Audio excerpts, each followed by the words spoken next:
Hey, everyone. Welcome to another edition of Pro Wrestling Talk, brought to you by Blitzball Champ Gaming.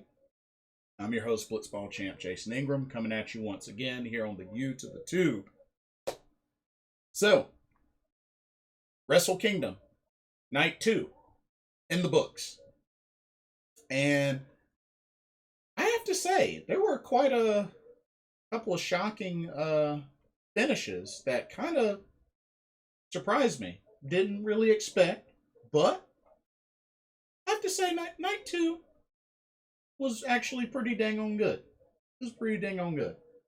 But anyway, let's go ahead and recap this second part of Wrestle Kingdom 16. Like I said, same place, Tokyo Dome. So it was kind of weird. So they started off with a couple of opening matches before they kind of, I guess, took a break from the stream and then went back live again to do the rest of the card. It was weird. It was really, really weird. But first match they had a 6-man tag. They had a couple of the vets, Tomoaki Honma, Yuji Nagata, and Togi Makabe, taking on Bullet Club's Jado, Gato, and Bad Luck Fale. And, this wasn't really a long match, but can definitely understand how this was an opening match. But sure enough, shocking thing happened. Tomoaki Honma hit the Kokeshi on Gato and actually got the 1-2-3 for the team. I don't think I've seen Tomoaki Honma get the victory, get the 1-2-3 in like forever. It's crazy. Not used to seeing that happen. So so yeah, he hit the Kokeshi and got the 1-2-3 on Gato to get the victory for his team. I was like, well, I didn't see that coming. I mean, I figured maybe Yuji Nagata or Togi Makabe would get the victory. Most likely Yuji Nagata, but dang, Tomoaki Honma got it for his team. So, hey, I can dig that. I can definitely dig that. Totally caught me off guard. And we had another 6-man tag right afterwards. It was Master Wato, Hiroyoshi Tenzan, and Satoshi Kojima taking on Suzuki Gun's Taka Michinoku, Yoshinobu Kanemaru, and the IWGP Junior Heavyweight Champion El Desperado. And I have to say, I definitely did not see this one coming. But Master Wato got a submission victory for his team, getting El Desperado to tap out to his fancy looking submission. I forgot what the name of his submission was. If anybody remembers, let me know. But Master Wato getting the submission on El Desperado. So, hey, maybe this opens the door for potentially Master Wato to get a shot at the IWGP Junior Heavyweight Championship from El Desperado. I mean, that's kind of a big deal. I know it was in tag team competition, but made the champ tap out. So, something to keep a mental note of going forward. That we may be seeing a clash between El Desperado and Master Wato. Will be interesting. But yeah, Master Wato getting the submission victory for his team. And then we had another 6-man tag where we had LIJ's Bushi, Shingo Takagi, and Hiromu Takahashi going up against Suzuki Gun again. The Dangerous Tekkers, Zack Sabre Jr. and Taichi, and add in Doki. Now, I know that Shingo just lost the IWGP World Heavyweight Championship, but still ended up looking strong. Well, LIJ in general, I feel like, with this matchup. But it was still a good match overall. And this was pretty much the final opening match. And Shingo Takagi was able to get the Last of the Dragons, hit the Last of the Dragons on Doki to get the 1-2-3 for LIJ. So, I thought that was pretty accurate. I figured that was going to happen. But we'll have to see what happens, especially, like I said, with the Dangerous Techers. Could be going forward. Taichi and Zack Sabre Jr. may start to concentrate more on singles competition. All right. And then we go into the first title match of the card. The IWGP Junior Heavyweight Tag Team titles are on the line in a triple threat. So you had the champions, Robbie Eagles, Tiger Mask, defending against Rocky Romero and Ryusuke Taguchi, and Bullet Club's El Phantasmo Taiji Ishimori. I have to say, I was actually very impressed with this match because I felt like it would seem like the obvious decision would be Eagles and Tiger Mask losing the titles in this match, especially in a triple threat. I mean, they're not necessarily exactly like a big name, like legit tag team as like others like Taiji Ishimori and El Phantasmo or the Dangerous Techers or just others in general. But they had a very strong showing in this match. And so did the other two teams as well. I do love how Taiji Ishimori and El Phantasmo do the double team back rakes. Kind of fake us out like they're about to do a high flying move, and then they just jump down and do a big old back rake. So I always find those funny. But Robbie Eagles was able to lock in the Ron Miller special on Rocky Romero. He taps out. Robbie Eagles and Tiger Mask retained the IWGP Junior Tag Team titles. It was a match I enjoyed. Thought it was a good match. I enjoyed it. I mean, I definitely like the teams that are in this. So, hey, I was digging it.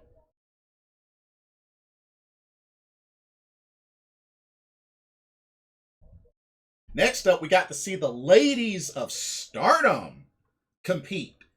And thankfully, this was actually on NJPW World and not a dark match. So, thank you, Bushiroad, for making this happen. But yeah, second match on the main card, the special Stardom match. We had a tag team match that had Starlight Kid and Mayu Iwatani team up to face Saya Kamitani and Tam Nakano. Of course, Starlight Kid is the current high-speed champion, and Saya Kamitani just recently became the new Wonder of Stardom champion. She dethroned Tam Nakano for that title. So those two were recently opponents, now teamed up. And of course, with Mayu Iwatani and Starlight Kid, I mean, they were both, sisters. They were tag team partners back when they were both in Stars, but now Starlight Kid is with Oedo Tai. But yeah, they had this match, and the ladies did good. The ladies did really good, and you actually saw both teams working like a cohesive unit. I mean, Mayu and Starlight Kid doing things how they used to do back in Stars, and they were a cohesive unit. And so was Saya Kamitani and Tam Nakano. So I was pretty surprised. I was expecting to see some shenanigans, but I really liked how these ladies just had a good, clean tag team match. And it was just back and forth. Got to see some high flying.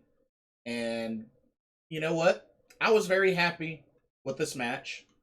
And champion pinned champion as Saya Kamitani hit the Phoenix Splash on Starlight Kid for the 1-2-3.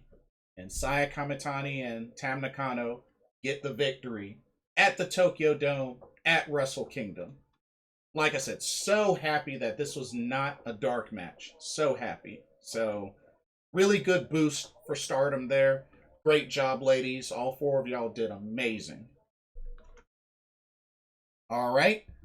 And then we had the KOPW 2022 Fatal 4-Way match that involved the top four standing from the New Japan Rambo and the first show of Wrestle Kingdom 16. So the competitors were Toru Yano, Chase Owens, Shima, and Minoru Suzuki. And I have to be honest with you, part of me was thinking Toru Yano was going to pull it off, but another part of me would have been pretty ecstatic if Shima won. But sure enough, Minoru Suzuki actually ended up winning this match, hitting Toru Yano with the Gotch-style pile driver and getting the victory. I was just like, what? I don't know if Minoru Suzuki seemed to be thrilled about winning a KOPW trophy, but he won. So, yeah. I don't know how I feel about this. I don't know. What do y'all think about this outcome? Minoru Suzuki winning the KOPW 2022 trophy. I I don't know. I just it doesn't feel right. It doesn't feel right. In all honesty, it doesn't feel right. But we'll see what happens with his booking with this trophy. But I don't know. I just felt like this is a position that really Minoru Suzuki shouldn't really be in. But it's something different, I guess. So, yeah. Yeah. Whatever. Next up, we had the Never Six Man tag team titles on the line. As the champs, House of Torture, Sho, Yujiro Takahashi, and Evil defended against Yoshihashi, Hiroki Goto, and Yo. So, of course, both Sho and Yo back at each other's throats again in this match. And, you know, it was an alright match, but at the same time, you know there were going to be some shenanigans. As usual, some low blows, you know, some weapons. I think there was a wrench that was used. But, I mean, we knew it was going to happen. It's a House of Torture. But that was what it took. And Sho was able to get one over on Yo and get the pin for House of Torture to retain the Never Six-Man Trios titles. But I think they're going to continue to ride this rivalry with Yo and Sho, at least for a little while longer. You know, it's going to be hot between those two for a while. So this really, I feel, just amplifies it even more.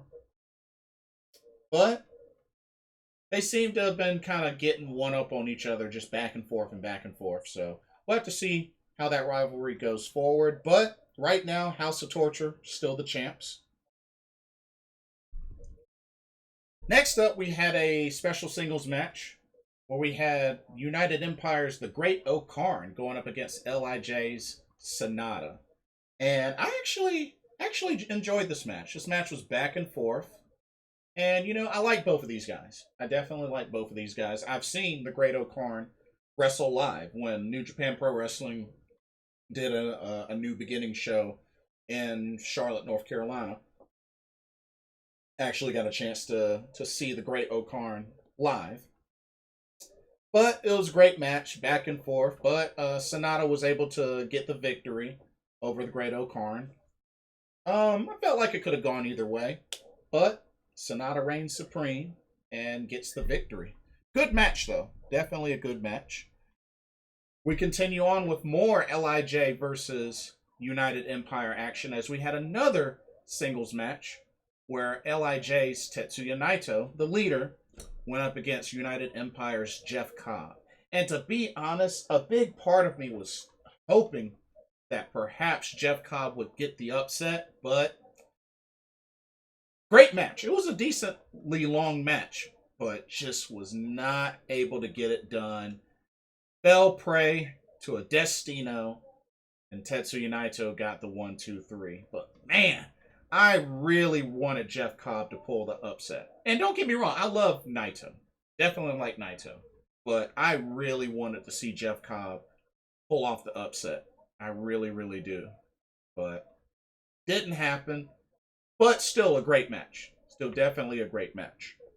And Jeff Cobb's, ever since he's really been wrestling quite a bit on New Japan Pro Wrestling, he's just been getting better and better. Been enjoying his matches a lot more with the talent in New Japan Pro Wrestling. So definitely happy for Jeff Cobb. Doing a great job out there. We had the IWGP United States Heavyweight Championship and a no disqualification match where Kenta, the champion, defended against Hiroshi Tanahashi. Now, this match was good. Unfortunately, it had an unfortunate injury in this match, but I liked how it started off. Kenta had the kendo sticks, one for him, one for Hiroshi Tanahashi, and they just went at it, just clashed, and it just went back and forth. There are a lot of good spots, and I have to say that one really nasty spot. I think it was the trash can, like Kenta landing face first on the edge of the trash can was how he got the cut. Somebody correct me if I'm wrong, but I think that's how he got the cut. But yeah, thankfully he was able to finish the match, but apparently it was a really nasty cut. So hopefully it's something as simple as get a few stitches and he's good to go. But I hope there's no other severe damage, because it looked kind of bad. It looked pretty bad. But these two tore each other up, and Hiroshi Tanahashi was able to get the title back, hitting a high fly flow onto Kenta through a table to get the 1-2-3 in. Man, it was a crazy match. Crazy match, but I enjoyed it. Definitely enjoyed these two tearing each other apart. I just did not expect Tanahashi to get the title back. I really didn't. I mean, this was Kenta's first defense. So yeah, I didn't expect him to drop the title again after, just pretty much winning it, because he won it from Tanahashi. So, but now it's back into the hands of the ace. So I don't know how I feel about that decision, but I mean, it is what it is. I was hoping for a much longer title reign for Kenta. And then we have the main event, the IWGP World Heavyweight Championship on the line, as Kazuchika Okada, the champion, which he won it from Shingo Takagi in night one, ends up defending the title against United Empire's Will Ospreay. Now, of course, this match was back and forth, hard hitting, as usual. I mean, these two have gone against each other quite a number of times. They know each other well, and they put on great matches. Ospreay and Okada, they put on great matches, especially with them both former stablemates as part of Chaos. But these two always put on great matches. They have great chemistry together. Once again, full of money clip attempts from Okada, just like in the first match. But, it was back and forth. You got to see it. Will Ospreay do what he does best with his high flying, and it was really just very intense. And it was a 30-minute match. It was like at least 30 minutes long. But sure enough, surprisingly, because I honestly was thinking Will Ospreay was going to win. But Okada hit the Rainmaker, got the 1, 2, 3, and Okada retains. So it looks like we're about to go through yet another era of an IWGP Heavyweight Championship title run for the Rainmaker, Kazuchika Okada. So yeah, I was kind of bummed. I really was hoping Will Ospreay would win the title back. I think a lot of people were betting on Will Ospreay, but and then of course Naito came out after that match. Looks like Naito wants a shot. Naito is looking to get himself a future shot. So hey, we may be looking at Okada versus Naito very soon. We'll have to see what happens. I like it. I mean, after all, they gotta, Okada is the champ, already having his first defense on the second night of Wrestle Kingdom 16. So they gotta divvy up some challengers for Okada going forward. But yeah, that takes care of night 2 of Wrestle Kingdom 16. And like I said, the third and final night will be this Saturday, which will be NJPW versus Noah, which they had a segment during the show where it had like a bunch of the wrestlers from Pro Wrestling Noah out in the ring, and I know some of Lij came out to confront them as well, and yeah, so looks like a little taste of things to come, as Shang Tsung likes to say for Mortal Kombat. For night 3. So looking forward to that. That'll be the New Japan Pro Wrestling versus Pro Wrestling Noah showdown for Wrestle Kingdom 16. But afterwards, that'll pretty much wrap up Wrestle Kingdom. And like I said, I know they won't be streaming that on NJPW World Live, but it's supposed to be up archived, I believe, a week later. So I'm gonna be in Charlotte for the Battle of the Belts AEW show, so I won't be able to catch it. But when I do watch and go through it, I'll definitely do a video for that, just giving my thoughts and recap on night 3. But yeah, that's pretty much all that I have. Like I said, I was really happy with this year's Wrestle Kingdom, mainly because of certain things like I said, the Stardom special match wasn't a dark match. It was actually streamed live and available for folks to watch. So it was part of the main card. So I was really, really happy to see that. Very happy to see that. So, hopefully there'll be more and more of that. Because, like I said, Bushiroad now owns both New Japan Pro Wrestling and Stardom.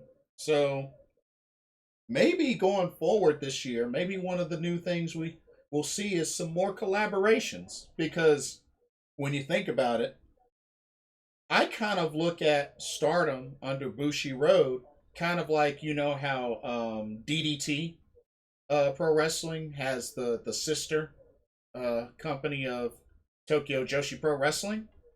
That's kind of how I look at New Japan Pro Wrestling and Stardom.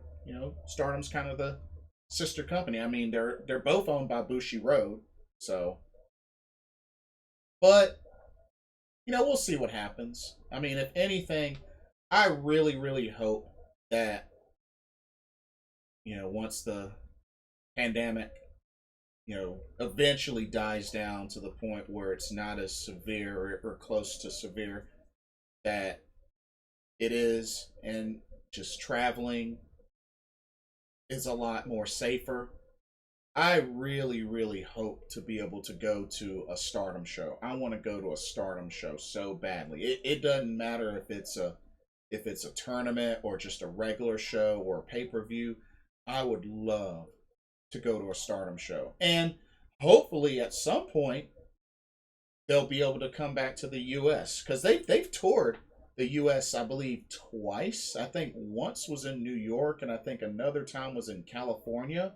Somebody correct me if I'm wrong, but I'm pretty sure they've toured at least 2 or 3 times to the US. But I really, really hope they come back. I doubt they would come to North Carolina, but you never know. New Japan Pro Wrestling has done shows in North Carolina. Did one in Charlotte, did one in Durham. So it's not impossible. I would love to see a Stardom show in North Carolina. And even if they, don't come to North Carolina, if they still come to the US, oh, I would definitely travel for it. Absolutely. That's like on my bucket list. I really want to see a Stardom show live. But we'll see what happens. But anyway, like, comment, subscribe, hit that notification bell so you can catch each video. Thank you so much for watching. But let me know what y'all's thoughts are. What y'all think of Night 2 of Wrestle Kingdom 16? What'd you think of the matches? What'd you think of the outcomes? Are you looking forward to Night 3, the New Japan Pro Wrestling versus Pro Wrestling Noah showdown? And yeah, just let me know what your thoughts. Thank you so much for watching. This is Blitzball Champ Jason Ingram of Blitzball Champ Gaming with another Pro Wrestling Talk video. Hope everybody has a blessed day tomorrow, and I will see y'all soon. Good night. Peace.